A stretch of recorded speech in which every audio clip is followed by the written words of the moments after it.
জামাতের সাথে আমার যে দূরত্বটা হয়েছে, জামাত যে কারণে আমাকে বহিষ্কার করেছে তার বিষয়টা কি? বিষয়টা হচ্ছে আমি জামাতে একটা সংস্কার প্রস্তাব নিয়ে আলোচনা তুলেছিলাম। জামাত সেটাকে মনে করেছে যে এটা তাদের শৃঙ্খলা বিরোধী, সেজন্য আমাকে বহিষ্কার করেছে।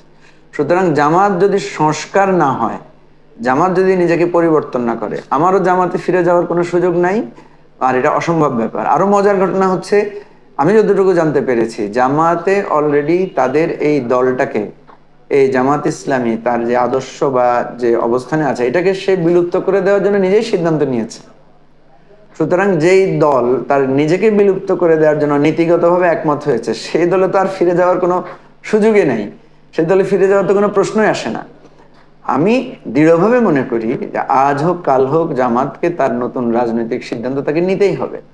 তার এই পলিটিক্যাল যেই স্টেপ, তার যে পজিশন, এটা যে ফেলিওর একটা পজিশন, এটা তো সে নিজেই তার আভ্যন্তরীণভাবে সে সেই একটা সিদ্ধান্তে পৌঁছেছে। আপনারা দেখেছেন কিছুদিন আগে তারা একটা দলও করেছে যে বাংলাদেশ ডেভেলপমেন্ট পার্টি নামে। এখন সামনে হয়তো দেখবেন যে তারা আরো একটা দল করবে নিজেদের নামে। ঠিক আছে, এইভাবে তাদেরকে এই তাদের যে রাজনৈতিক অবস্থান, তাদের যে পজিশন, এখান থেকে তাদেরকে সরে আসতেই হবে আজ হোক কাল হোক। সুতরাং আপনি যে প্রশ্ন তুলেছেন এটার কোনো সুযোগ নেই, এটা কোনো প্রশ্নই আসে না। আমরা যে নতুন রাজনীতি দিয়ে আলোচনা করেছি, আমরা যে নতুন রাজনীতির সূচনা করেছি, আমরা আশা করছি এটা নিয়ে আমরা এগিয়ে যাব ইনশাআল্লাহ।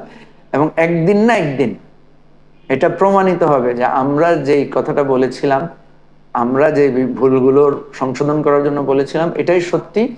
এবং অনেকে বলে যে মানুষ অনেক কিছু হারিয়ে তারপরে বুঝতে পারে, তো হয়তো তারা কোনো সময় না কোনো সময় এই উপলব্ধিতে আসবে।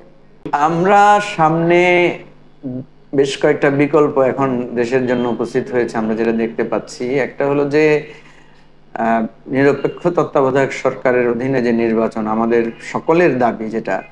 এবং আপনি যদি আজকে গণভোট নেন, আমার মনে হয় দেশের 90% মানুষ একদম অন্ধ আওয়ামী লীগ ছাড়া বাকি সবাই চাইবে যে একটা নিরপেক্ষ তত্ত্বাবধায়ক সরকারের অধীনে একটা নির্বাচন হোক।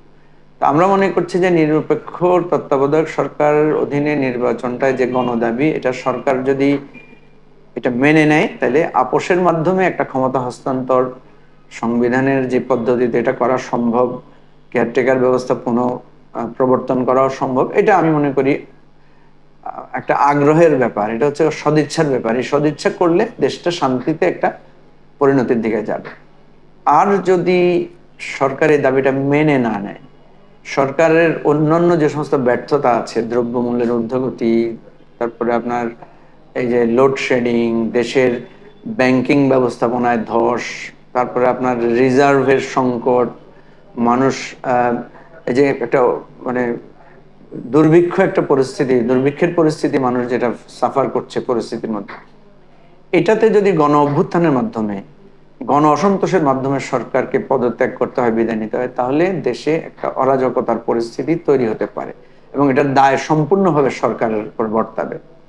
আর এর বাইরে অনেকে নানা আশঙ্কা করেন যে এরকম একটা কেওয়াস, এরকম একটা ঝামেলার মধ্যে দেশে তৃতীয় কোনো শক্তির আবির্ভাব ঘটতে পারে, তৃতীয় পক্ষের হতে পারে। আর এটা তো এখন সবাই বুঝতেই পারছেন, আমরা আপনারা সবাই বুঝতে পারছি যে আন্তর্জাতিক শক্তিগুলো এখন এখানে খুব ইনভলভ হয়ে গেছে। একদিকে চায়না ব্লক, একদিকে আমেরিকান ব্লক, একটা জটিল রাজনৈতিক পরিস্থিতির মধ্যে আমরা আছি। তা আমরা রাজনৈতিক দল হিসেবে আমরা চাই একটা সুষ্ঠু সমাধান হোক। আমরা নিয়মতান্ত্রিক আন্দোলনে আছি, নিয়মতান্ত্রিক আন্দোলনে থাকব, এবং একটা নিরপেক্ষ তত্ত্বাবধায়ক সরকারের অধীনে যদি নির্বাচন হয় আমরা সেই নির্বাচনে অংশ নেব। আর এর বাইরে বাংলাদেশের কোনো সমস্যার সমাধান, স্থায়ী কোনো সমাধান হবে না।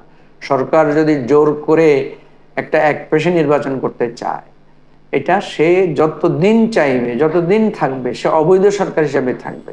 তার প্রতিদিনই তার বিচার, তার পতন, তার একটা খারাপ পরিণতির একটা সম্ভাবনা নিয়ে তাকে বেঁচে থাকতে হবে। এটাই আমি মনে করি। এবং আমাদের রাজনীতির প্রত্যাশা হচ্ছে যে আমরা একটা নতুন রাজনৈতিক দল, আমরা নিয়মতান্ত্রিকভাবে আন্দোলন সংগ্রামের মধ্য দিয়ে, দাবি আদায়ের মধ্য দিয়ে আমরা মনে করি একদিন না একদিন বাংলাদেশে একটা নিয়মতান্ত্রিকতা ফিরে আসবে, যেটা অতীতেও এসেছে।